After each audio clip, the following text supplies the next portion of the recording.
എന്തിനാ? ഭഗവാന് ചൈതന്യം വർദ്ധിക്കാനാണോ നമ്മുടെ കാര്യം നടക്കാനാണോ? നമ്മുടെ കാര്യം നടക്കാനല്ലാത്തവരില്ല എന്നാണ് എൻ്റെ ഒരു കാഴ്ചപ്പാട്. ഭഗവാന്റെ ചൈതന്യത്തിന് ചെറിയ ശോഷണം ഉണ്ടോയെന്നൊരു സംശയം.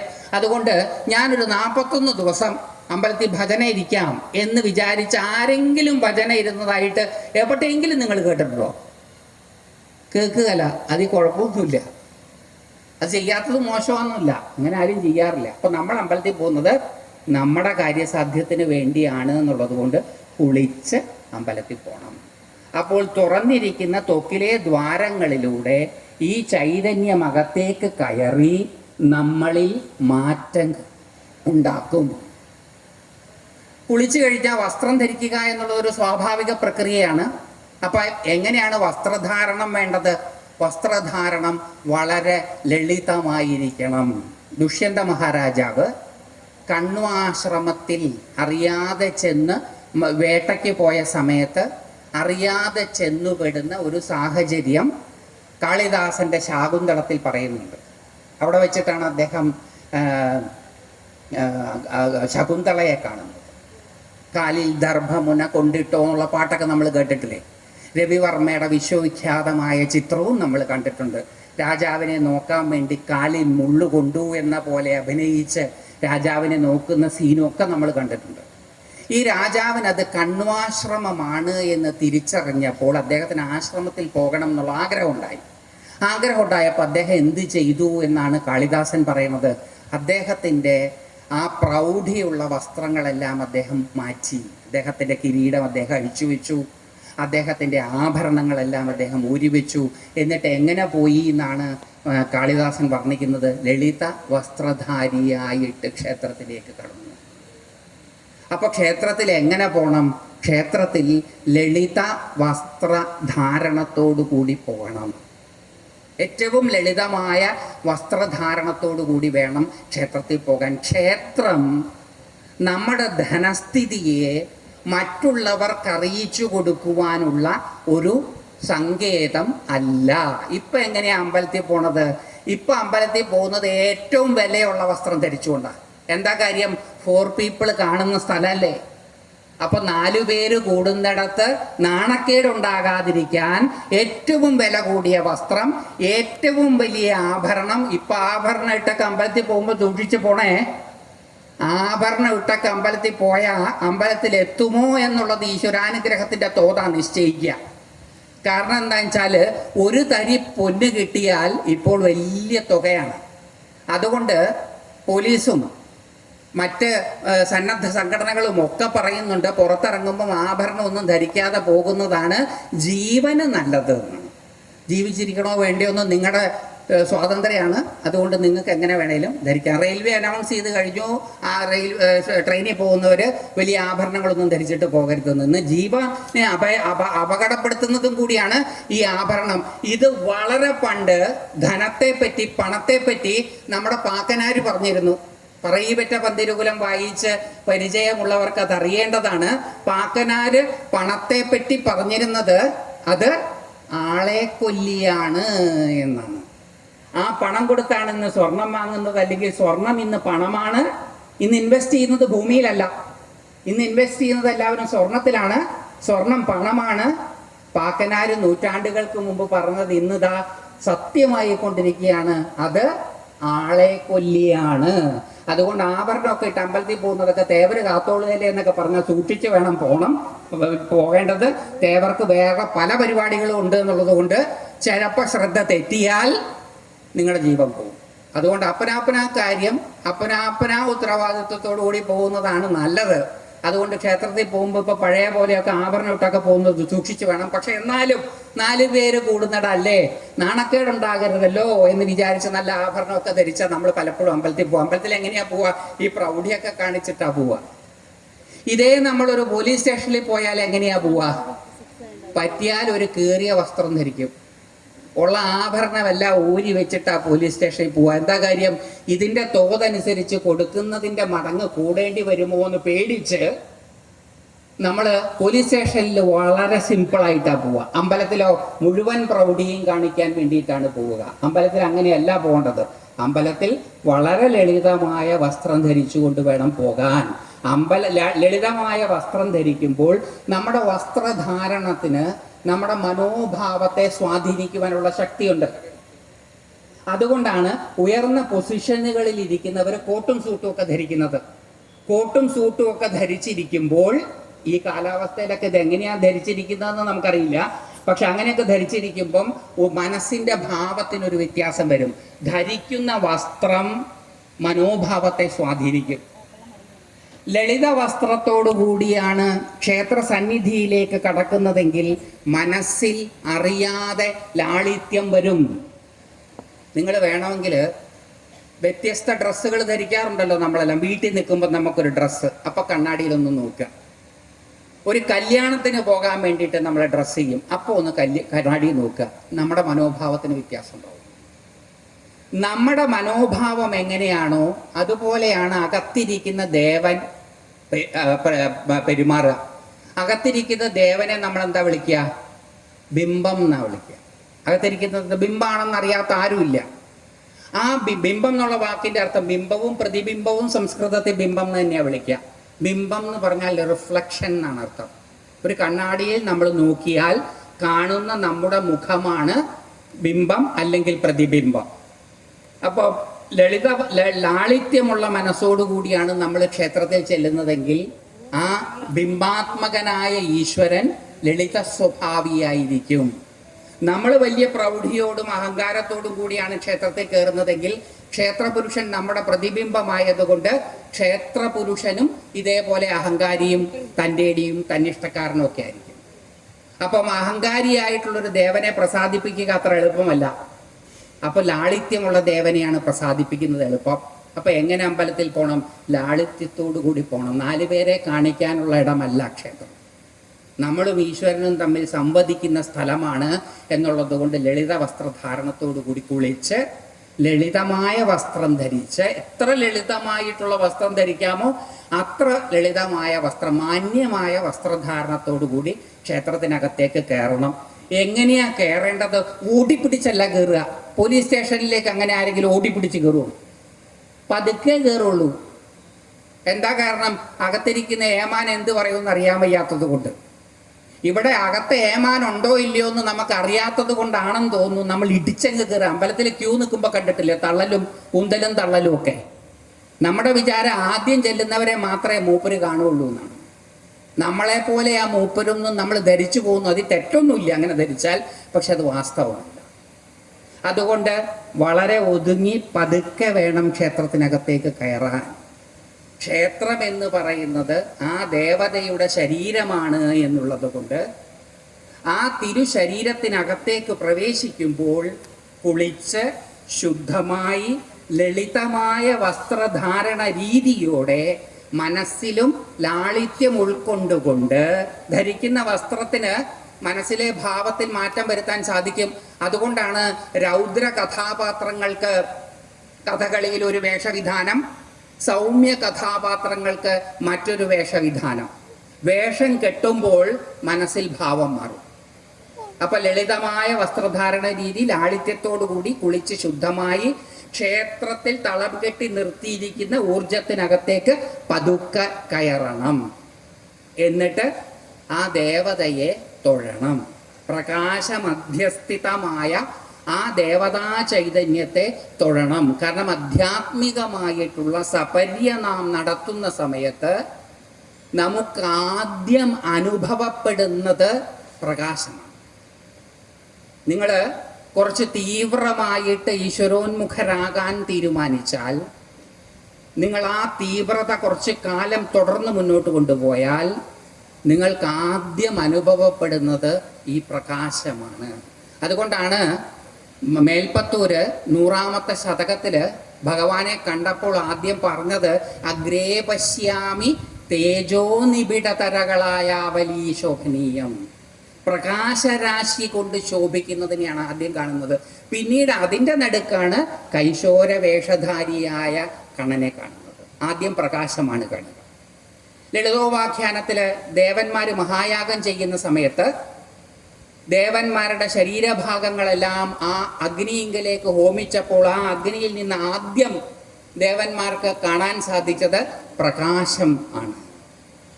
ദേവീ മാഹാത്മ്യത്തില് 2-ാമത്തെ അധ്യായത്തില് ദേവന്മാരുടെ ശരീരത്തിൽ നിന്ന് മുഴുവൻ പ്രകാശം ഒരിടത്ത് വന്നു ചേർന്നിട്ടാണ് അത് 18 കരങ്ങളോട് കൂടിയിട്ടുള്ള മഹിഷമർദിനിയായി തീരുന്നത്. ആദ്യം ഈശ്വരോന്മുഖരായി സഞ്ചരിക്കുമ്പോൾ കാണാൻ സാധിക്കുന്നത് പ്രകാശമാണ് എന്നുള്ളത് കൊണ്ട് ക്ഷേത്ര ദർശനം ചെറിയ രീതിയിൽ ഒരു ഈശ്വരോന്മുഖമായ സാധനയാണ് എന്നുള്ളത് കൊണ്ട് ക്ഷേത്രത്തിനകത്ത് കയറിയുമ്പോൾ ആദ്യം കാണാൻ സാധിക്കുന്നത് ഈ പ്രകാശ രാശിയെയാണ്. ഇത് സ്പിരിച്വൽ എക്സ്പീരിയൻസ് ആണ്. ഓരോ ക്ഷേത്രോദർശനവും ഒരു ആധ്യാത്മിക യാത്രയാണ്. അത് വെറുതെ നമ്മൾ ടൂറിന് പോകുന്ന പോലെ വരേണ്ട സ്ഥലമല്ല. അതിനകത്ത് നമ്മൾ ഈ കുളിച്ച് ശുദ്ധമായി ലളിത വസ്ത്രധാരണത്തോടുകൂടി മനസ്സിൽ ലാളിത്യത്തെ ആവാഹിച്ചുകൊണ്ട് നാം ഈശ്വരോന്മുഖരായി സഞ്ചരിക്കുമ്പോൾ, അമ്പലത്തിനകത്തേക്ക് കയറുക എന്ന് പറഞ്ഞാൽ ഈശ്വരോന്മുഖരായി സഞ്ചരിക്കുകയാണ്. അതിനകത്തേക്ക് കയറുമ്പം ബിംബമല്ല നമ്മൾ ആദ്യം കാണുന്നത്, നമ്മൾ ആദ്യം കാണുന്നത് പ്രകാശമാണ്. എല്ലാ ആധ്യാത്മിക സപര്യയിലും ഈ പ്രകാശമാണ് ആദ്യം കാണുന്നത്. പ്രകാശം കാണാതെ ആധ്യാത്മിക സപര്യയിൽ മുന്നോട്ട് പോകാൻ സാധിക്കില്ല. വെളിച്ചമാണ് കാണുക. ആ വെളിച്ചം വല്ലാണ്ട് കണ്ടാൽ ബുദ്ധിമുട്ടുകളുണ്ടാവും. അപ്പോൾ അതൊക്കെ ക്രമത്തിൽ വേണം ചെയ്യാൻ. നമ്മൾ ക്ഷേത്രത്തിൽ കയറുമ്പോൾ ആ വെളിച്ചം കാണും. ആ വെളിച്ചത്തിലേക്കൊന്ന് സൂക്ഷിച്ചു നോക്കുമ്പോഴാണ് അവിടെ നമുക്ക് ആ ഈശ്വരനെ കാണാൻ സാധിക്കുക. സൂക്ഷിച്ചു നോക്കുക എന്ന് പറഞ്ഞാൽ എന്താ അർത്ഥം? ശ്രദ്ധയോടുകൂടി നോക്കണം. ആദ്യം അനുഭവപ്പെടുന്ന പ്രകാശ മധ്യത്തിലേക്ക് ശ്രദ്ധയോടുകൂടി നോക്കുമ്പോഴാണ് അവിടെ വിളങ്ങി നിൽക്കുന്ന ഈശ്വര സ്വരൂപത്തെ നമുക്ക് കാണാൻ സാധിക്കുന്നത്. ആ ഈശ്വര സ്വരൂപത്തെ നാം അടിമുടി ഒന്ന് കാണണം. പിന്നീട് അതിനെ ഡെവലപ്പ് ചെയ്യുക എന്നുള്ളത് ഞാൻ കുറച്ച് കഴിഞ്ഞിട്ട് പറയാം. ആദ്യം സാധാരണ ചെയ്യേണ്ട കാര്യങ്ങൾ വിശദീകരിക്കാം. പിന്നെ ഇതിലെ അസാധാരണത്വത്തെ പറ്റി നമുക്ക് ചിന്തിക്കാം, സമയം അനുവദിക്കുന്നത്ര. ചെറിയ കാര്യം ഇപ്പം നമ്മൾ വളരെ കുളിച്ചു തൊഴുന്ന കാര്യം മാത്രമാണ് ഇപ്പം സംസാരിക്കുന്നത്. അങ്ങനെ നമ്മൾ അകത്തേക്ക് ചെന്നു. ആ പ്രകാശ മധ്യസ്ഥിതമായ ദേവതാ ചൈതന്യത്തെ കണ്ടു. മുടിയടി അതിനെ ഒന്ന് കാണണം.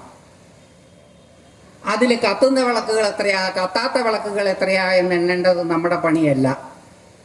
പലപ്പോഴും ഭക്തജനങ്ങളുടെ പ്രധാന പണി അകത്ത് കത്തിച്ചു വെച്ചിരിക്കുന്ന വിളക്കുകൾ മുഴുവൻ തെളിഞ്ഞിട്ടുണ്ടോ എന്ന് നോക്കലാണ്. എന്നിട്ട് എന്ത് ചെയ്യും? ഏതെങ്കിലും ഒരു തിരി കത്തുന്നില്ലെങ്കിൽ ഭക്തശിരോമണികൾ അവിടെ കിടന്ന് ബഹളം വയ്ക്കും. കമ്മിറ്റിക്കാരെ അറിയിക്കും, ശാന്തിക്കാരനോട് അറിയിക്കും. ശാന്തിക്കാരന് ഒരു ശ്രദ്ധയുമില്ല, വിളക്ക് കത്തിക്കുന്നില്ല. മിക്കവാറും എല്ലാ അമ്പലങ്ങളിലും ശാന്തിക്കാരും ഭക്തജനങ്ങളും കമ്മിറ്റിക്കാരും ശാന്തിക്കാരും ഇവരെല്ലാവരും തമ്മിൽ അങ്ങോട്ടും ഇങ്ങോട്ടും കശപിശ.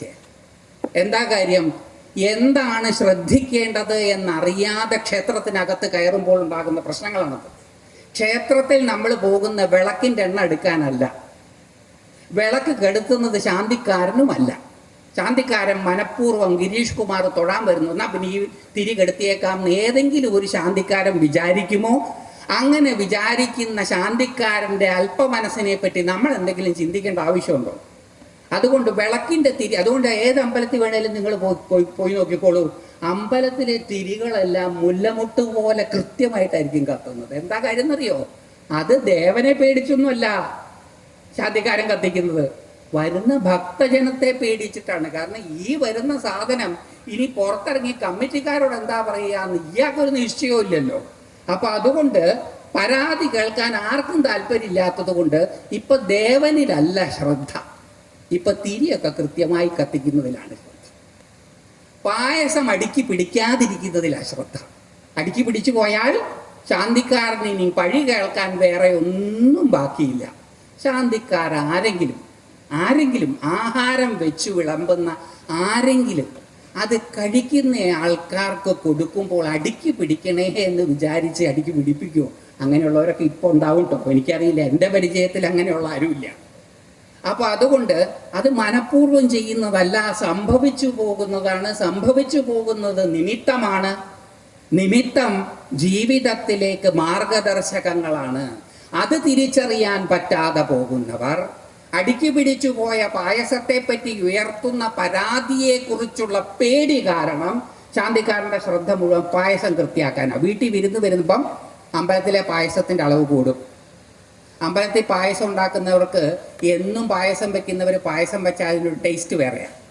അപ്പം മിക്കവാറും അമ്പലങ്ങളിലെ പാൽപ്പായസങ്ങൾ, ശർക്കര പായസങ്ങൾ, ഇതിൻ്റെയൊക്കെ ടേസ്റ്റ് വളരെ നമ്മുടെ വീട്ടിലൊന്നും വെക്കുന്ന പോലെയല്ല. അതിനൊരു ടേസ്റ്റ് വേറെ തന്നെയാണ്. അതിൽ ഈശ്വരാനുഗ്രഹത്തിൻ്റെ ഒരു ചേരുവയും കൂടെ ഉണ്ട്.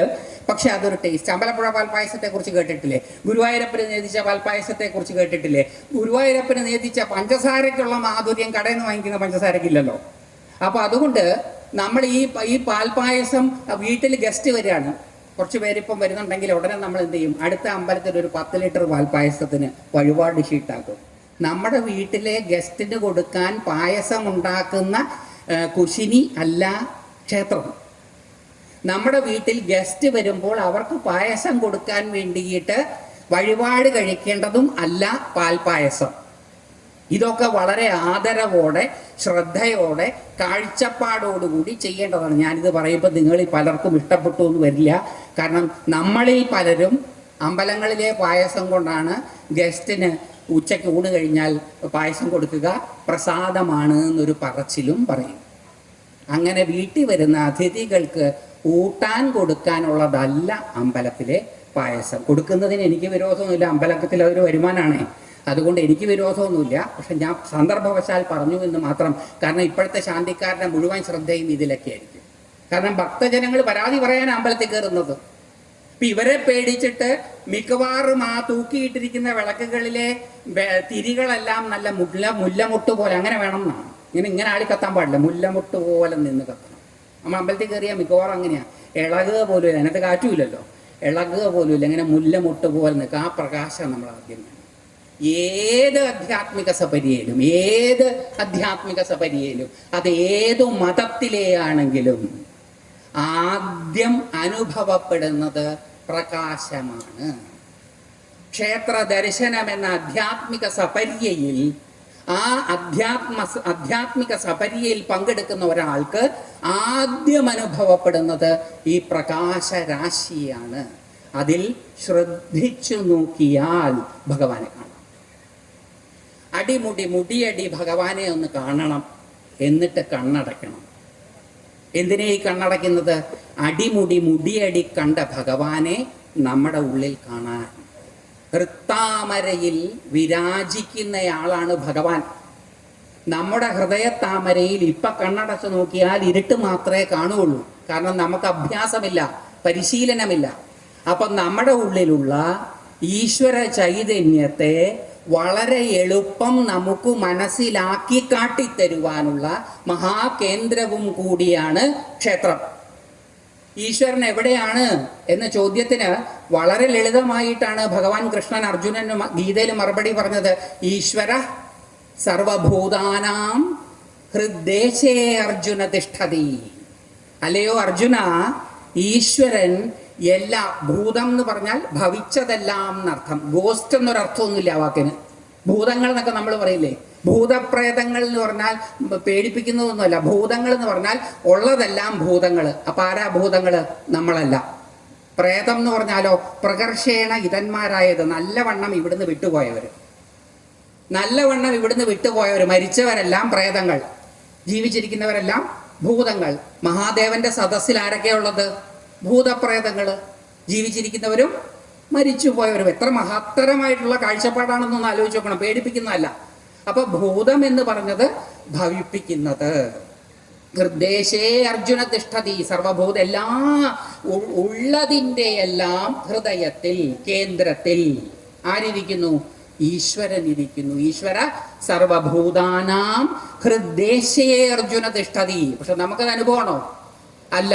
നമുക്ക് അനുഭവം ഉണ്ടാകണം. അതിനെന്ത് ചെയ്യണം? ക്ഷേത്രത്തിൽ പോയി തൊഴുതാൽ മതി. അവിടെ ആ പ്രകാശരാശിക്കകത്തു വിളങ്ങുന്ന ഭഗവാനെ മുടിയടി കണ്ട് കണ്ണടയ്ക്കുമ്പോൾ ആ ഭഗവത് സ്വരൂപം നമ്മുടെ മനസ്സിലും തെളിഞ്ഞു വരും. നമ്മൾ ആരെയാണോ കാണുന്നത് ആ ആളെ കണ്ടുകൊണ്ടിരിക്കുമ്പോൾ കണ്ണടച്ചാൽ ആ ആളുടെ മുഖം നമ്മുടെ മനസ്സിൽ തെളിഞ്ഞു വരുന്നത് പോലെ ഭഗവാനെ കണ്ണടയ്ക്കുമ്പോൾ ഭഗവത് രൂപം നമ്മുടെ ഉള്ളിൽ തെളിഞ്ഞു വരും. അങ്ങനെ ഭഗവത് സ്വരൂപത്തെ പുറത്തും അകത്തും പ്രതിബിംബങ്ങളായിട്ട് കണ്ട് തൊഴുന്നു. അത് കഴിഞ്ഞാലോ പതുക്കെ നമ്മൾ പുറത്തേക്ക് ഇങ്ങനെ നടന്ന് ഉണ്ണിയപ്പം പോലെ വെച്ചിരിക്കുന്ന കുറച്ച് കല്ലുകളുണ്ട് ഈ അമ്പലത്തിനകത്ത്. അതിൽ ചവിട്ടാൻ പാടില്ല. ചവിട്ടിയാൽ തൊട്ടി തലേ വെക്കണം. ഓരോ കല്ലിനെയും തൊട്ട് തലേ വെക്കേണ്ട ആവശ്യമൊന്നുമില്ല. ചിലർ അങ്ങനെയുണ്ട്, എല്ലാത്തിനും തൊട്ട്. എന്താ ചെയ്യേണ്ടതെന്ന് നിശ്ചയമില്ലാത്തത് കൊണ്ട് അതിനകത്ത് കയറി കഴിഞ്ഞാൽ കാണുന്ന കല്ലിനെ എല്ലാം തൊട്ട്. ഇനി അയാളെ തൊട്ടില്ലെങ്കിൽ അയാൾ ഇനിയും ജീവിതത്തിൽ കുഴപ്പമുണ്ടാക്കണ്ടെന്ന് വിചാരിച്ച് ആരായാലും കുഴപ്പമില്ല, ഒന്ന് തൊട്ട് വെച്ചേക്കാൻ നഷ്ടമൊന്നുമില്ലല്ലോ, അങ്ങനെ ചെയ്യേണ്ട ആവശ്യമില്ല. അതിനെ ചവിട്ടരുത്, ചവിട്ടിയാൽ തൊട്ട് തല. ചവിട്ടിയില്ല, ചവിട്ടാതെ അതിൻ്റെ പുറത്തൂടെ നടക്കണം. അതിനെയാണ് പ്രദക്ഷിണം എന്ന് പറയുന്നത്. ദേവനെ വലതുഭാഗത്താക്കിക്കൊണ്ടുള്ള നടത്തമാണ് പ്രദക്ഷിണം. അതിൻ്റെ അകത്ത് നമുക്ക് കയറാനുള്ള അധികാരമില്ല. അതിൻ്റെ അകത്ത് പൂജ ചെയ്യുന്നവർക്ക് മാത്രമേ കയറാനുള്ള അധികാരമുള്ളൂ. അത് ദേവന്റെ മനോമണ്ഡലമാണ്, മനസ്സാണ്. ദേവന്റെ മനസ്സിനകത്തേക്ക് കയറുവാൻ പൂജാദികൾ അറിഞ്ഞതുകൊണ്ട് കാര്യമൊന്നുമില്ല, പൂജ ചെയ്യുന്നവർക്ക് മാത്രമേ അധികാരമുള്ളൂ എന്നുള്ളത് കൊണ്ട് ശാന്തിക്കാർക്കും തന്ത്രിക്കും മാത്രമേ ആ ബലിക്കല്ലുകൾക്കകത്ത് അറിയാതെ അകത്ത് കയറിയ പ്രശ്നമൊന്നുമില്ല. ഇനി അത് പേടിക്കൊന്നും വേണ്ട, അറിയാതെ അതിനകത്ത് കയറിപ്പോയി. നമ്മുടെ ഒരു ധാരണയുണ്ട്, ഈ അകത്തിരിക്കുന്ന മൂപ്പലുണ്ടല്ലോ, ഇയാൾ ഏതോ സ്കൂളിലെ ടീച്ചറാണ്. ഈ കൂട്ടത്തിൽ സ്കൂൾ ടീച്ചർമാരുണ്ടെങ്കിൽ എന്നോട് ക്ഷമിക്കണേ, സ്കൂളിലെ ടീച്ചറാണെന്നാണ്. ഈ സ്കൂൾ ടീച്ചർമാരുടെ പരിപാടി എന്താ? തെറ്റ് കണ്ടുപിടിക്കുക എന്നുള്ളതാണ് സ്കൂൾ ടീച്ചർമാരുടെ പരിപാടി. നമ്മളൊരു ഉത്തരക്കടലാസൊക്കെ എഴുതി കൊടുത്തു കഴിഞ്ഞാൽ അതിൽ എത്ര ശരിയുണ്ടെന്നല്ല അവർ കണ്ടുപിടിക്കുക, എത്ര തെറ്റുണ്ടെന്നാണ് അവർ കണ്ടുപിടിക്കുക.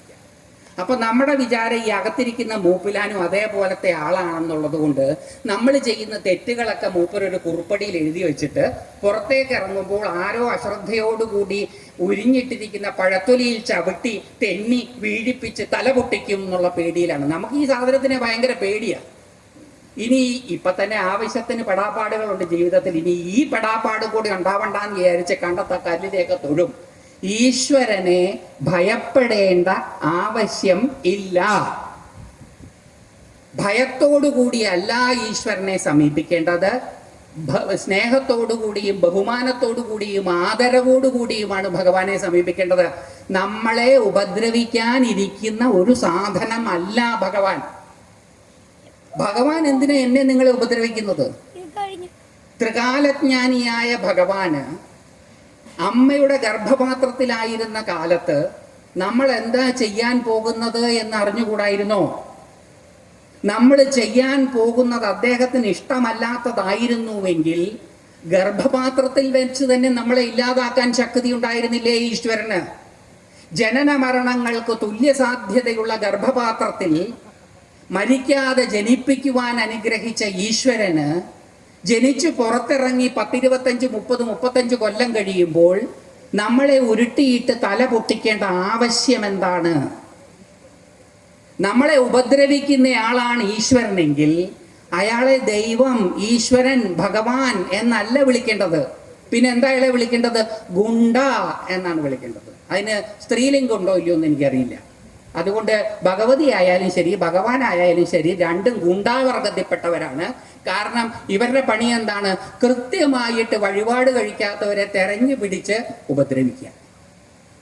അങ്ങനെ ഉപദ്രവിക്കുന്നവരാണ് ഈശ്വരനെങ്കിൽ, ഗുണ്ടകളാണ് ഈശ്വരനെങ്കിൽ ആ ഗുണ്ടകളെ കാണാൻ പോകുന്നത് നിർത്തണം.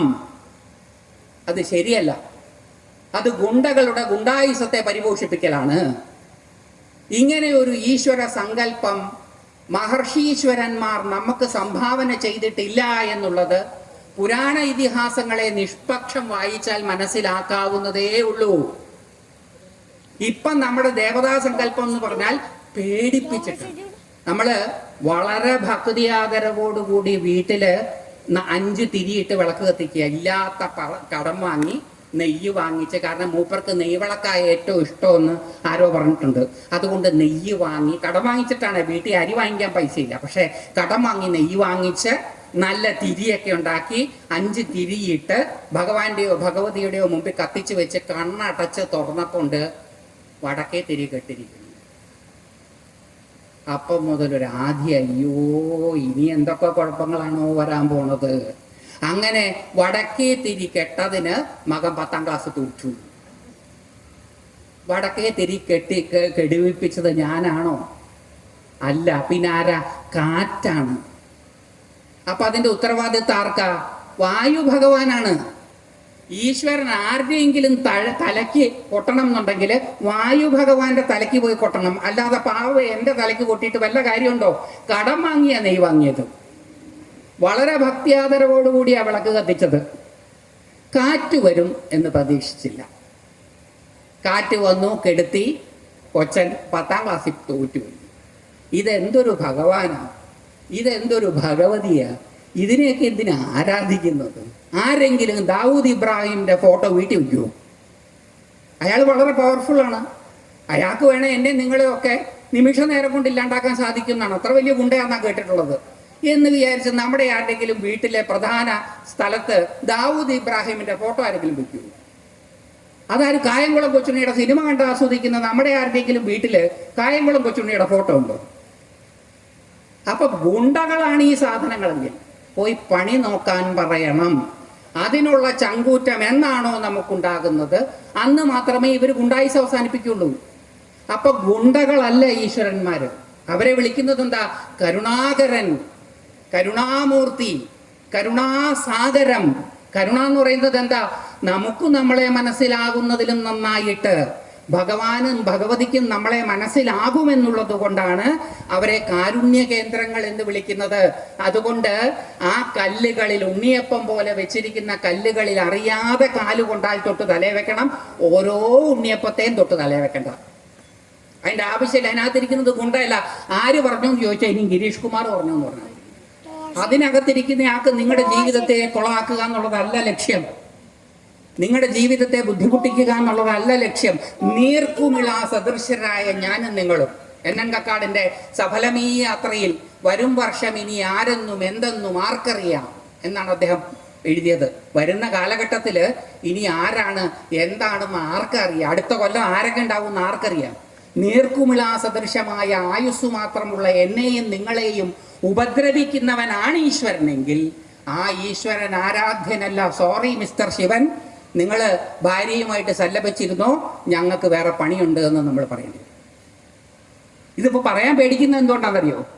പേടിപ്പിച്ചിട്ടാണ്. നമ്മുടെ വിചാരം ഈ മൂപ്പര അതിനകത്ത് മൂപ്പരെ കണ്ടിട്ടുണ്ടോ? തൃശൂലം, മഴു, തലയോട്ടി, കുന്തം, കുടച്ചക്രമൊക്കെ പിടിച്ചിട്ട് നമ്മുടെ വിചാരം ഇത് നമ്മളെ ഉപദ്രവിക്കാനിരിക്കുന്നു എന്നാണ്. ഭഗവതിയുടെ അമ്പലത്തിൽ പോയാലോ വാള്, വട്ടക, രക്തം കുടിക്കുന്ന ഒരു കപാലം എങ്ങാനും നമ്മുടെ രക്തം വല്ലതും ഭഗവതി എങ്ങാനും കുടിക്കുമോ എന്ന് പേടിച്ചിട്ടാണ്. കൊതുക് മാത്രമേ നമ്മുടെ രക്തം കുടിക്കുകയുള്ളൂ, ഭഗവതി കുടിക്കുകയില്ല. ഭഗവതി കൊതുകല്ല, അല്ലേ കുടിച്ചേ. അപ്പൊ അതുകൊണ്ട് ഇതിനെ പേടിക്കേണ്ട ആവശ്യമൊന്നുമില്ല. ഇത് പേടിക്കേണ്ടതല്ല, സ്നേഹിക്കേണ്ടതാണ്. ഈശ്വരനോടുള്ള ആഭിമുഖ്യത്തെ ഭയം എന്നല്ല വിളിക്കുന്നത്, ഭക്തി എന്നാണ് വിളിക്കുന്നത്. ഭക്തി എന്ന് പറയുന്നത് പ്രേമത്തിന്റെ പരമകാഷ്ഠയാണ്. സാ ത്വസ്മിൻ പരമപ്രേമരൂപിണി. ഭക്തി എന്നുള്ളതിന് നാരദ ഭക്തി സൂത്രം നിർവചിച്ചിരിക്കുന്നതാണ്. ഭക്തി സാ എന്നാൽ എന്താ? തു അസ്മിൻ, ഇതിനോട് പരമപ്രേമരൂപിണി, പരമമായ പ്രേമം ആർക്കാണോ തോന്നുന്നത് അതാണ് ഭക്തി.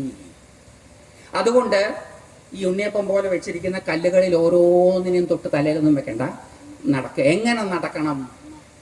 ബസ് പിടിക്കാൻ പോകുമ്പം നടക്കുന്ന പോലെ നടന്നാൽ പോരാ, പതുക്കെ നടക്കണം. അംശുമതി ആഗമം പറയണത് ഗർഭിണിയായ ഒരു സ്ത്രീ ഒരു കുടം നിറച്ചും എണ്ണയെടുത്ത് ഒട്ടും തുളുമ്പാതെ ഒരു സ്ഥലത്ത് നിന്ന് മറ്റൊരു സ്ഥലത്തേക്ക് എത്ര ശ്രദ്ധയോടുകൂടിയാണോ പോകുന്നത് അതേപോലെ നടക്കണം. പതുക്കെ നടക്കണം, കൃത്രിമമായിട്ടല്ല. ഓരോരുത്തരുടെയും സ്പീഡിന് പതുക്കെയും വേഗവും ഒക്കെ കൂടും. പതുക്കെ നടക്കണം. അങ്ങനെ പതുക്കെ ഈ ഉണ്ണിയപ്പം പോലെ വെച്ചിരിക്കുന്ന കല്ലുകൾക്ക് പുറത്തൂടെ നടക്കണം. അപ്പൊ അടുത്തൊരു ചോദ്യം വരും, എത്ര നടക്കണം, എത്ര പ്രദക്ഷിണം വെക്കണം എന്നുള്ളതൊരു ചോദ്യം. എത്ര വേണമെങ്കിലും നടക്കാം. അതിനകത്തിരിക്കുന്നത് കണക്കെഴുത്തുകാരനും കണക്കെഴുത്തുകാരിയുമല്ല. ഗിരീഷ് കുമാർ ഇന്നലെ വന്നപ്പോൾ 10 പ്രദക്ഷിണം വെച്ചു, മിനിഞ്ഞാന്ന് 15 പ്രദക്ഷിണ വെച്ചത്, ഇന്ന് വന്നപ്പോൾ അത് 5 പോയി. അതുകൊണ്ട് നാളെ എങ്ങാനും കുറഞ്ഞേക്കുമെന്ന് വിചാരിച്ച് ഗിരീഷ് കുമാറിനെ ഉരുട്ടിയിട്ട് തല പൊട്ടിക്കുന്ന ഈശ്വരനല്ല അകത്തിരിക്കുന്നത്. അകത്തിരിക്കുന്നത് കണക്കെഴുത്തുകാരനല്ല. നമ്മുടെ ഓരോരുത്തരുടെയും സമയം, നമ്മുടെ ഓരോരുത്തരുടെയും ആരോഗ്യം, നമ്മുടെ ഓരോരുത്തരുടെയും സാഹചര്യം അനുസരിച്ച് യഥാശക്തി പ്രദക്ഷിണം വയ്ക്കാം. അത് പിന്നെ ശാസ്ത്രം എല്ലാം കൃത്യമായിട്ട് പറയാൻ ആഗ്രഹിക്കുന്നതായതുകൊണ്ട് ശിവൻ ഒരു പ്രദക്ഷിണം, ശിവൻ അർദ്ധപ്രദക്ഷിണാണ്, ദേവിക്ക് 3 പ്രദക്ഷിണം, വിഷ്ണുവിന് 4 പ്രദക്ഷിണം, അങ്ങനെ നമ്പറുകളുണ്ട്. അത് വേണേ നിങ്ങൾക്ക് ഏതെങ്കിലുമൊക്കെ പുസ്തകം നോക്കി അനുസരിച്ച് അതുപോലെ ചെയ്യാം. അതുപോലെ ചെയ്യുന്നവർക്ക് അതുപോലെ ചെയ്യാത്തവർക്ക് കിട്ടുന്നതിലും കൂടുതൽ ഒന്നും കിട്ടുമൊന്നുമില്ല. പക്ഷേ വേണമെങ്കിൽ അങ്ങനെ ചെയ്യാം. അല്ലെങ്കിലോ നമ്മുടെയൊക്കെ ശക്തിക്കനുസരിച്ച്, ആരോഗ്യത്തിനനുസരിച്ച്, ആ ദിവസത്തെ മനോഭാവത്തിനനുസരിച്ച്, ഓരോ ദിവസവും നമുക്ക് മനോഭാവം മാറും, മനോഭാവത്തിനനുസരിച്ച് ഒരു സംഖ്യ പ്രദക്ഷിണം വയ്ക്കുക. മുഴുവനാക്കണം, അത്രേ ഉള്ളൂ. അങ്ങനെ പ്രദക്ഷിണം വെച്ച് തിരിച്ച് ആ ശ്രീകോവിലിൻ്റെ മുമ്പിൽ വന്ന് മുടിയടി കണ്ട് കണ്ണടച്ച് അകത്തേക്ക് ആവാഹിച്ച് പുറത്തേക്ക് ഇറങ്ങും. ഇനി പ്രദക്ഷിണം 3 തരമുണ്ട്, 3 രീതി. ശിവന്റെ ക്ഷേത്രത്തിലെ പ്രദക്ഷിണം മറ്റ് ക്ഷേത്രങ്ങളിൽ നിന്ന് വ്യത്യസ്തമാണ്. കാരണം കേരളത്തിലെ എല്ലാ ക്ഷേത്ര പ്രതിഷ്ഠകളും ശൈവ രീതിയിലാണ് പ്രാധാന്യമായിട്ടും. അതുകൊണ്ട് ശ്രീകോവിലിൻ്റെ ഒത്ത നടുക്ക് പ്രതിഷ്ഠിക്കുക ശിവനെ മാത്രമാണ്. മറ്റെല്ലാ ദേവതകളും ആ സെൻറ്ററിൽ നിന്ന് കുറച്ച് അങ്ങോട്ടും ഇങ്ങോട്ടുമൊക്കെ മാറിയാണ് പ്രതിഷ്ഠിക്കപ്പെടുക. അതുകൊണ്ട് കേരള ക്ഷേത്ര ചരിത്രമനുസരിച്ച് പരമോന്നതനായി വിരാജിക്കുന്നത് ശിവനാണ് എന്നുള്ളത് കൊണ്ട് ശിവന്റെ പ്രദക്ഷിണ രീതി ആ ഓവ് മുറിച്ച് കടക്കരുത് എന്നുള്ളത്. അതിന് യോഗശാസ്ത്രപരമായിട്ടുള്ള ഒരു കാരണവും കൂടിയുണ്ട്. ഞാൻ നേരത്തെ പറഞ്ഞു, ക്ഷേത്രം എന്ന് പറയുന്നത് ആധ്യാത്മികമായ ഒരു സപര്യയാണ്. അപ്പം ആധ്യാത്മികമായ സപര്യയിൽ മൂലാധാരസ്ഥമായ കുണ്ടലിനി, അതാണ് ദേവന് പിൻവിളക്ക് വരുന്നതും പുറകിൽ പാർവതീദേവി വരുന്നതും. മൂലാധാരസ്ഥമായ കുണ്ടലിനിയെ ഉയർത്തി സഹസ്രാരം വരെ കൊണ്ടുപോയിട്ട് തിരിച്ച് താഴേക്ക് ഇറക്കണം. സഹസ്രാരത്തിൻ്റെ മുകളിലേക്ക് അതിനെ കൊണ്ടുപോയാൽ അത് സമാധിയായി തീരും. ഇപ്പം ക്ഷേത്ര ദർശനം എന്ന് പറയുന്നത് ഒരു മിനി യോഗ സാധനയാണ് എന്നുള്ളത് കൊണ്ട് യോഗ സാധനയിലുള്ള അനുഭവത്തെ റിപ്ലിക്കേറ്റ് ചെയ്യും, നമ്മൾ അനുകരിക്കും. അതാണ് ശിവക്ഷേത്രത്തിൽ നടക്കുന്നത്. മറ്റെല്ലാ ദേവതകളും ശിവനേക്കാൾ ഒത്തിരി താഴെയാണെന്നുള്ളത് കൊണ്ടാണ് അവർക്ക് മുഴുവൻ പ്രദക്ഷിണം പറഞ്ഞിട്ടുള്ളത്. ശിവൻ ഏറ്റവും ഉയർന്ന സഹസ്രാര പത്മവാസിയായതുകൊണ്ട് അതിനെ അതിക്രമിച്ചു പോയാൽ സമാധിയാകും, മരണം സാധാരണ ഭാഷയിൽ പറഞ്ഞാൽ ആവും എന്നുള്ളത് കൊണ്ട്, മരിക്കാനല്ല ആരും ക്ഷേത്രത്തിൽ പോകുന്നത് എന്നുള്ളത് കൊണ്ടും ആ ഓവ് വരെ ചെന്ന് അവിടെ നിന്ന് താഴികക്കുടത്തെ ഒന്ന് നോക്കി തൊഴുത് തിരിച്ച് പുറത്തൂടെ തന്നെ വരണം. ഓവ് മുറിച്ച് കടക്കാൻ നമുക്ക്, ഞാൻ നേരത്തെ പറഞ്ഞു, ബലിക്കല്ലുകൾ മുറിച്ച് കടക്കാൻ നമുക്ക് അധികാരമില്ല. ശിവക്ഷേത്രത്തിന്റെ മുമ്പിൽ ആ നാലമ്പലത്തിൽ വെച്ചിരിക്കുന്ന നന്ദിയെയും ശിവനെയും ഉള്ള സൂത്രം, അതും മറിച്ച് കടക്കാനുള്ള അധികാരം നമുക്കില്ല. അതുകൊണ്ട് ഈ പുറത്തൂടെ തന്നെ വരണം. അങ്ങനെ വന്നു തിരിച്ചവിടെ ചണ്ഡേശ്വരൻ, ഈ ശിവന്റെ ക്ഷേത്രപാലന്റെ ഒരു ബിംബം ഉണ്ടാവും, അല്ലെങ്കിൽ ഒരു കല്ലുണ്ടാവും, അവിടെ വന്ന് വീണ്ടും താഴേക്കൂടെ നോക്കി തിരിച്ചു വരണം. ഒരു പ്രദക്ഷിണം മതി ശിവക്ഷേത്രത്തിൽ.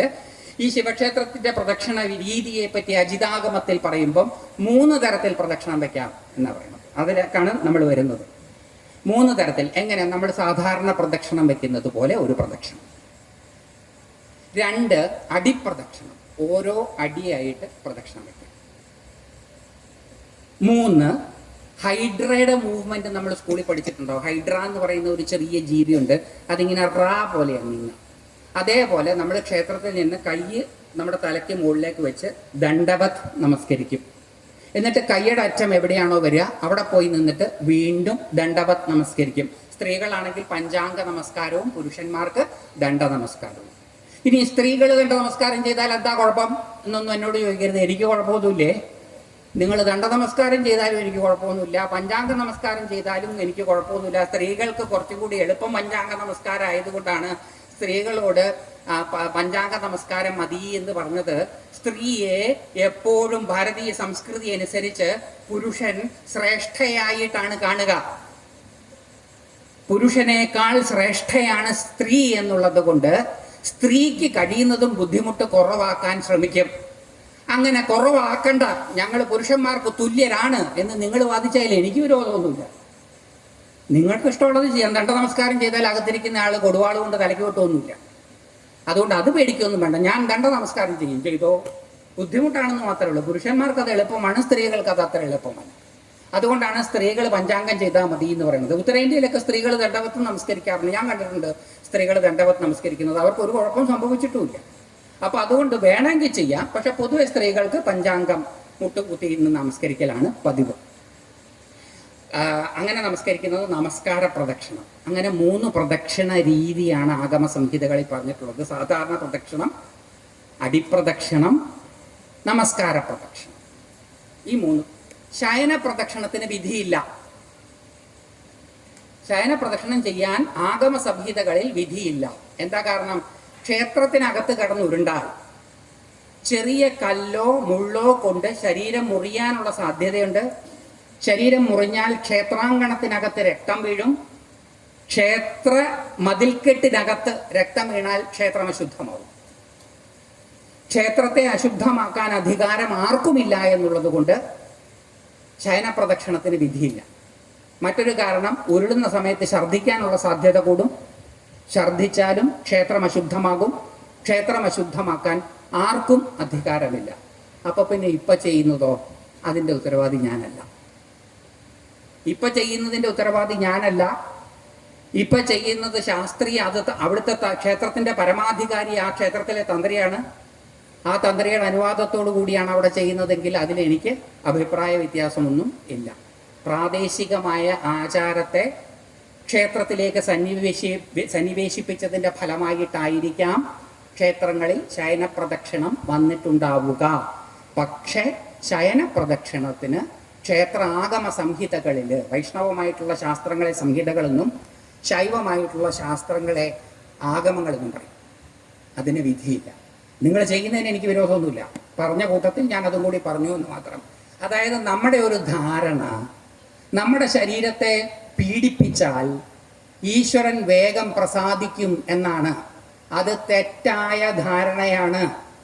നമ്മുടെ ശരീരത്തെ പീഡിപ്പിക്കുന്നത് കണ്ട് സന്തോഷിക്കുന്നയാളാണ് ഈശ്വരനെങ്കിൽ ആ ഈശ്വരനെ കരുണാകരൻ എന്നല്ല വിളിക്കേണ്ടത്, അയാളെ വിളിക്കേണ്ടത് സാഡിസ്റ്റ് എന്നാണ്. വേറൊരാളുടെ ശാരീരിക മാനസിക ബുദ്ധിമുട്ടുകൾ കണ്ട് ആനന്ദിച്ച് അനുഗ്രഹത്തെ കൊടുക്കുന്നയാളാണ് ഈശ്വരനെങ്കിൽ ആ ഈശ്വരൻ കരുണാമൂർത്തിയല്ല, സാഡിസ്റ്റാണ്.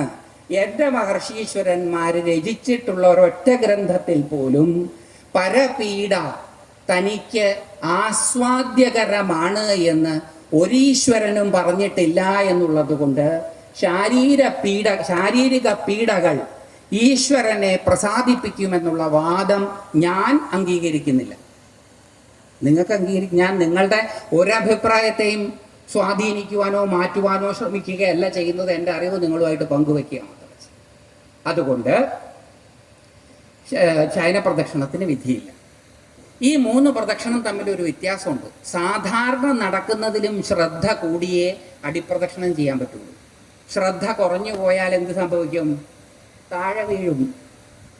ബെറ്റർ ഡ്രസ്സിൽ പറഞ്ഞതുപോലെ വെർട്ടിക്കാലിറ്റി പെർപെൻഡിക്കുലാരിറ്റി ഹൊറിസോണ്ടാലിറ്റി ആയി തല വീണ് പൊട്ടും. അകത്തൊക്കെ കരിങ്കലിട്ട് പാകി വൃത്തിയാക്കി വെച്ചിരിക്കുന്ന തല പൊട്ടിയ എന്താ സംഭവിക്കുക എന്ന് മൂപ്പർക്ക് പോലും അറിയുകയില്ല. പിന്നെ സ്കാൻ ചെയ്യണം, അത് ചെയ്യണം, ഇത് ചെയ്യണം. ഇപ്പം ശ്രദ്ധ കൂടുന്നതനുസരിച്ച് ഇതിൻ്റെ കയറ്റം അപ്ഗ്രേഡ് ചെയ്യുന്നത് ശ്രദ്ധ കൂടുമ്പോഴാണ്. വലിയ ശ്രദ്ധയൊന്നുമില്ല, സാധാരണ നടക്കുന്ന പോലെയാണ്. കുറച്ച് കാലം അങ്ങനെ സാധാരണ നടന്നു കഴിഞ്ഞാൽ അപ്ഗ്രേഡ് ചെയ്യാം. അപ്പം അടിപ്രദക്ഷിണം. കുറച്ച് കാലം അടിപ്രദക്ഷിണം ചെയ്തു കഴിഞ്ഞാൽ, ശ്രദ്ധ ദൃഢമായി തുടങ്ങിക്കഴിഞ്ഞാൽ നമസ്കാര പ്രദക്ഷിണത്തിലേക്ക് കടക്കും. ശ്രദ്ധ കൂടുന്തോറും ഈശ്വരാനുഗ്രഹത്തിൻ്റെ ആധിക്യവും ഉണ്ടാകും. എന്താ കാരണം? 4-ാം അധ്യായത്തിലാണെന്ന് തോന്നുന്നു ഭഗവാൻ പറയുന്നുണ്ട് ഭഗവാൻ കൃഷ്ണൻ അർജുനനോട് പറയുന്നുണ്ട്, ശ്രദ്ധാവാൻ ലഭതേ ജ്ഞാനം. ശ്രദ്ധയുള്ളവർക്കാണ് അറിവ് കിട്ടുക.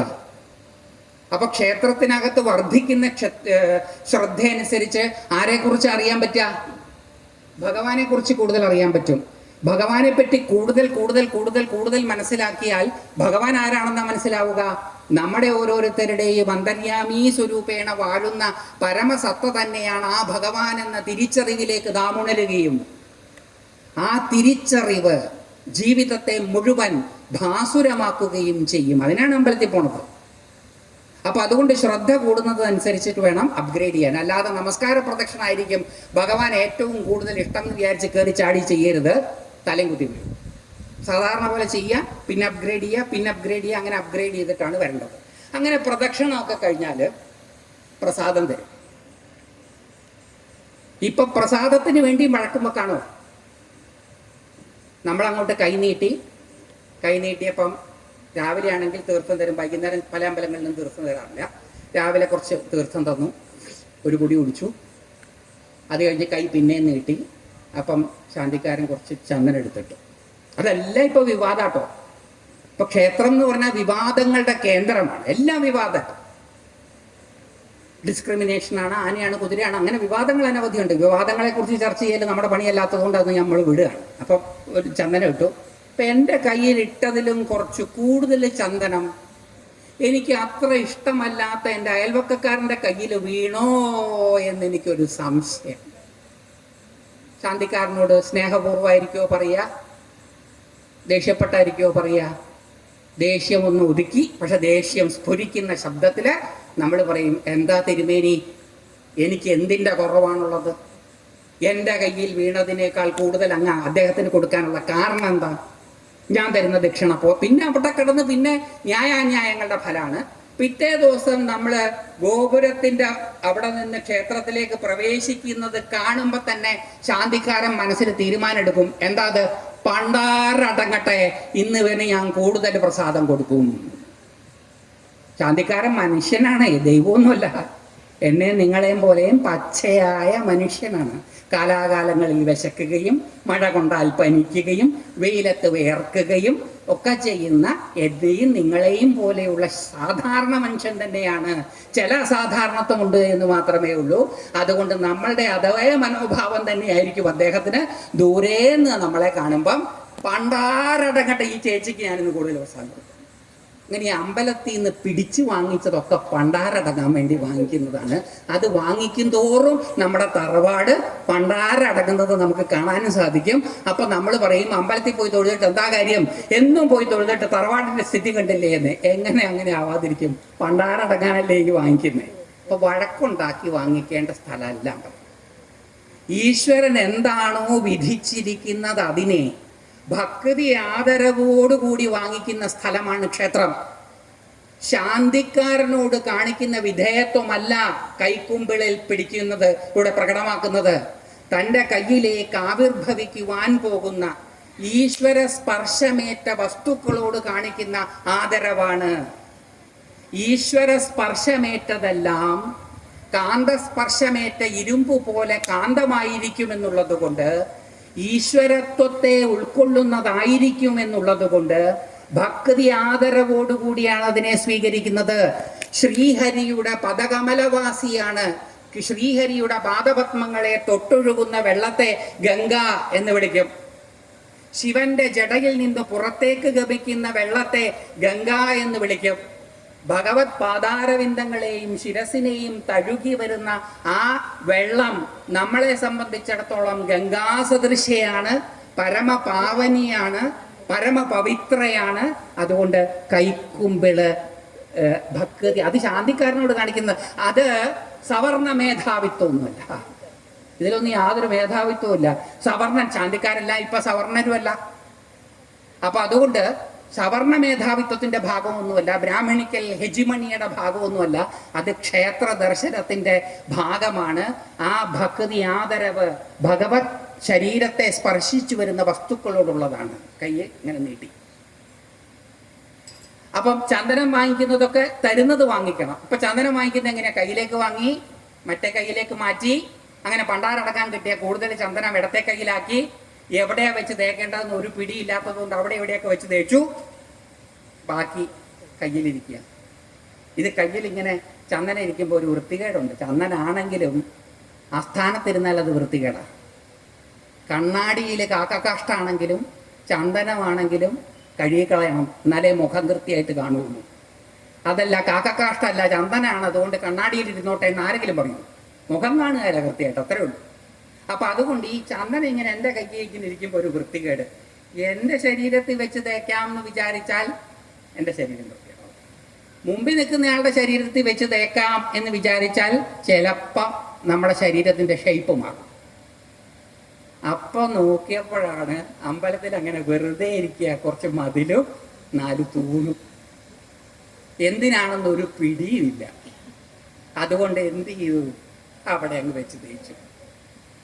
ചില അമ്പലങ്ങൾ കമ്മിറ്റിക്കാരും എല്ലാം വിവരമുള്ളവരൊന്നും ആയിരിക്കില്ല, കമ്മിറ്റിക്കാർ ക്ഷമിക്കണേ. അപ്പൊ ചില കമ്മിറ്റിക്കാർ, കാരണം കമ്മിറ്റിക്കാരുടെ വിചാരം ഇതൊരു ഭക്തജനങ്ങൾക്ക് സൗകര്യം ഉണ്ടാക്കി കിടക്കുന്ന ഒരു കേന്ദ്രമാണെന്നുള്ളത് കൊണ്ട് സൗകര്യങ്ങൾ വർദ്ധിപ്പിക്കുന്നതിലാണ് കമ്മിറ്റിക്കാരുടെ ത്വര. ഈശ്വരാനുഗ്രഹത്തിന്റെ വർധനവല്ല, ഭക്തജനത്തിന്റെ സൗകര്യം. ഭഗവാന് സൗകര്യം ഉണ്ടോ ഇല്ലയോ എന്നുള്ളത് is A secondary matter.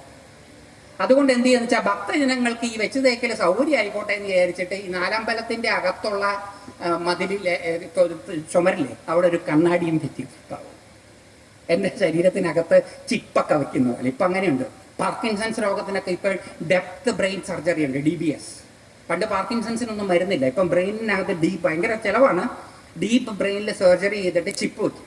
Chip വെച്ചാൽ കൈയുടെ കാലിൻ്റെ ഒക്കെ വിറ കുറയുകയും നമുക്ക് കാര്യങ്ങളൊക്കെ ചെയ്യാൻ പറ്റുകയും ചെയ്യും.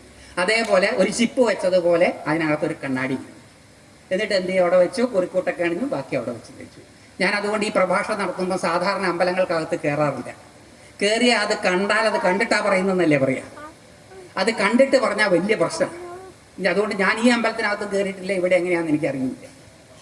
ഇത് നമുക്ക് വേണ്ടാത്ത സാധനം വെച്ച് തേക്കാനുള്ള സ്ഥലമല്ല അമ്പലം. ഞാൻ സാധാരണ പറയുന്ന ഒരു ഉപമയും കൂടി പറഞ്ഞിട്ട് നമുക്ക് അടുത്ത വിഷയത്തിലേക്ക് കിടക്കാം. ഇരിഞ്ഞാലക്കുടയിൽ നിന്ന് വരുന്ന എനിക്ക് മുറുക്കുന്ന ശീലമുണ്ട്. ചുണ്ണാമ്പെടുക്കാൻ മറന്നുപോയി.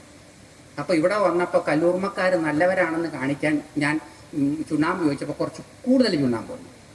എൻ്റെ വെറ്റിലേക്ക് ആവശ്യമായ ചുണ്ണാമ്പെടുത്ത് ബാക്കി എൻ്റെ കയ്യിൽ വന്നത് തന്ന നിങ്ങളുടെ മുഖത്ത് തേച്ചാൽ എങ്ങനെ ഇരിക്കും? അങ്ങനെ ഇരിക്കും. തന്ന പ്രസാദം അവിടെ വെച്ച് തേച്ചാൽ. അത് വെച്ച് തേക്കാനുള്ള സ്ഥലമൊന്നുമില്ല. അപ്പം അതുകൊണ്ടാണ് ആവശ്യമുള്ളത് എടുത്താൽ മതി, ആവശ്യമുള്ളത് എടുത്താൽ മതി എന്ന് പറയുന്നത്. അപ്പോൾ അത് കഴിഞ്ഞിട്ട് പിന്നെയാണ് പൂവ് തരിക. ഇത്രയാണ് പ്രസാദമായിട്ട് തരിക. അപ്പം അതെങ്ങനെ കഴിക്കണം എന്നുള്ളതാണ്. നമുക്കൊരു തുള്ളി 1-2 തുള്ളി തീർത്ഥേ വരണ്ടു. ദാഹം ശമിപ്പിക്കാനല്ലല്ലോ തീർത്ഥം തരുന്നത്. അതിന് വേറെ വെള്ളം കുടിക്കണം. ആ തീർത്ഥം എച്ചിലാവാതെ കഴിക്കാൻ വേണ്ടിയിട്ടാണോ എന്നറിയില്ല. നമ്മുടെ കയ്യിൽ ഒരു ചെറിയ കുഴിയും ഒരു ഓവ് പോലെയും കാണാൻ സാധിക്കും. കൈ ഒന്ന് ചെറുതായിട്ടൊന്ന് ഒന്ന് ഒന്ന് ഒന്ന് കുനിച്ചാൽ അതിലൊരു 1-2 തുള്ളി വെള്ളം ഒരു ഓവ് പോലെ കാണാൻ സാധിക്കും. എച്ചിലാവാതെ കുടിക്കുക. എച്ചിലാവാൻ പാടില്ല. എച്ചിലാക്കിയ ക്ഷേത്ര അശുദ്ധം. ഇനി അങ്ങനെ കുടിക്കാൻ പ്രയാസമാണെങ്കിൽ ഇങ്ങനെ വായയുടെ ഉറ്റിയിലേക്ക് 1-2 തുള്ളി എത്തിക്കുക.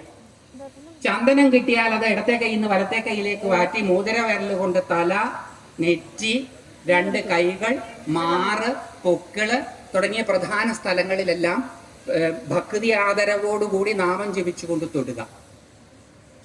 പൂവ് കിട്ടിയാൽ പൂവിനകത്ത് ഈശ്വര ചൈതന്യം പ്രത്യക്ഷമായിട്ടുണ്ടാവും. കാരണം ജലഗന്ധ പുഷ്പങ്ങളിലൂടെയാണ് ഭഗവാനെ ആവാഹിക്കുന്നത്. കയ്യിലെടുത്ത് വെച്ചിരിക്കുന്ന ജലഗന്ധ പുഷ്പങ്ങളിലേക്കാണ് ഭഗവാനെ ആവാഹിക്കുന്നത്. ഭഗവാനെ ആവാഹിച്ച ജലം, ഗന്ധം, പുഷ്പമാണ് നമുക്ക് പ്രസാദമായിട്ട് തരുന്നത്. അതുകൊണ്ട് ഈ പ്രസാദങ്ങളിലെല്ലാം ഈശ്വര സാന്നിധ്യത്തിൻ്റെ അംശമുണ്ട്. അതുകൊണ്ട് പൂവിലും ഈശ്വര ചൈതന്യത്തിൻ്റെ അംശമുണ്ട്. അതുകൊണ്ട് അതൊന്ന് മണക്കണം. ശ്വാസത്തിലൂടെയാണ് ഈശ്വരനെ പുറത്തേക്ക് കൊണ്ടുവരുന്നത്. ശ്വാസത്തിലൂടെ അതിൽ തങ്ങി നിൽക്കുന്ന ചൈതന്യത്തെ നമ്മുടെ ഉള്ളിലേക്കാക്കുന്നു. എന്നിട്ട് ബാക്കി വരുന്ന ആ പൂവ് ഒന്ന് ശിരസിൽ ചൂടണം. ഇനി ബാക്കി ഉണ്ടെങ്കിൽ അത് ചെവിയിലുള്ള മടക്കിൽ വെക്കണം. അത് ചെവിയിലുള്ള മടക്കി വെക്കുന്നത് ഇവിടെ സ്പേസ് കൂടുതലുള്ളത് കൊണ്ടല്ല. അങ്ങനെ ഇവിടെ ഉള്ളതിലും കൂടുതൽ സ്പേസ് മൂക്കിലുണ്ട്. എന്നാ പിന്നെ ബാക്കി വരുന്ന പ്രസാദം എടുത്ത് മൂക്കിലേക്ക് തിരികിയാൽ എങ്ങനെ ഇരിക്കും? അതുകൊണ്ട് സ്പേസ് കൂടുതലുള്ളത് കൊണ്ടല്ല. പിന്നെ എന്തിനാ ചെവിയുടെ മടക്കിൽ വെക്കുന്നത്? പുഷ്പം ആകാശത്തിൻ്റെ പ്രതീകം. പുഷ്പം സമർപ്പിക്കുന്നത് ആകാശം ചുരുങ്ങുകയും വികസിക്കുകയും ചെയ്യുന്നത് പോലെ പുഷ്പവും ചുരുങ്ങുകയും വികസിക്കുകയും ചെയ്യും. പുഷ്പം ആകാശത്തിൻ്റെ പ്രതീകമാണ്. ആകാശത്തിൻ്റെ ഗുണമാണ് ശബ്ദം. ശബ്ദം കേൾക്കാനുള്ള ഉപകരണമാണ് കാത്. ആ കാതിനെ ഈശ്വര സ്പർശമേറ്റ പുഷ്പം അലങ്കരിക്കുമ്പോൾ നമ്മളൊരു പ്രാർത്ഥനയോടെ പ്രാർത്ഥിക്കുകയാണ്. ഇന്ന് ഞാൻ കേൾക്കുന്ന വാർത്തകളെല്ലാം ശുഭപ്രദമാകട്ടെ. കേൾക്കുന്ന വാർത്തകളും കാണുന്ന കാഴ്ചകളും ശുഭപ്രദമാണ് എങ്കിൽ ജീവിതം സന്തോഷപ്രദമായിരിക്കും. കാണുന്ന കാഴ്ചകളും കേൾക്കുന്ന വാർത്തകളും അശുഭങ്ങളാണ് എങ്കിൽ അന്നത്തെ ദിവസം പോക്കായിരിക്കും. അപ്പോൾ ഇത് ഭദ്രം കർണേഭി ശൃണുയാമ നിത്യം. എൻ്റെ കാതുകളെ കൊണ്ട് ഞാൻ എന്നും ഭദ്രമായതിനെ, മംഗളമായതിനെ, ശ്രേഷ്ഠമായതിനെ കേൾക്കട്ടെ എന്ന ഉദാത്തമായ പ്രാർത്ഥനകൾക്കെല്ലാം വാക്കുകൾ വേണമെന്നില്ല. പ്രാർത്ഥന ശരീരം കൊണ്ടും പ്രകടിപ്പിക്കാം. ആശയം വാക്കുകളിലൂടെ മാത്രമല്ല, കൈകൾ കൊണ്ടും കാലുകൾ കൊണ്ടും കണ്ണുകൊണ്ടും ആശയവിനിമയം നടത്താം. അതുകൊണ്ട് ഇതൊരാശയം നമ്മൾ വിനിമയം ചെയ്യുകയാണ്. അല്ലയോ ഭഗവാനെ, അവിടുത്തെ ചൈതന്യത്തെ ഉൾക്കൊള്ളുന്ന, അവിടുത്തെ പാദസ്പർശമേറ്റ ഈ പുഷ്പങ്ങൾ അലങ്കരിക്കുന്ന എൻ്റെ കാതുകൾ കൊണ്ട് ഞാൻ ഇന്നു കേൾക്കുന്ന എല്ലാ വാർത്തകളും ശുഭപ്രദങ്ങളായിരിക്കണേ. അവിടുത്തെ തീർത്ഥസ്പർശമേറ്റ എൻ്റെ നാവുകൊണ്ട് ഞാൻ ഇന്ന് ഉച്ചരിക്കുന്ന വാക്കുകളെല്ലാം ശുഭപ്രദങ്ങളായിരിക്കണമേ.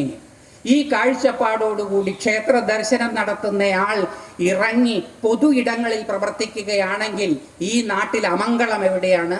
ഈ നാട്ടിൽ അശുഭം എവിടെയാണ്? ക്ഷേത്രങ്ങളെ വേണ്ടതുപോലെ പ്രയോജനപ്പെടുത്താൻ അറിയാതെ അതിനെ വെറും അഭിമാന സൂചകങ്ങളാക്കി നിർത്തുന്ന നമ്മളല്ലേ വാസ്തവത്തിൽ ഇതിനെയെല്ലാം ഇല്ലാതെയാക്കുന്നവർ? ഇതിൽ വിശ്വസിക്കാത്തവരാണോ ഇതിനെ ഇല്ലാതാക്കുന്നവർ?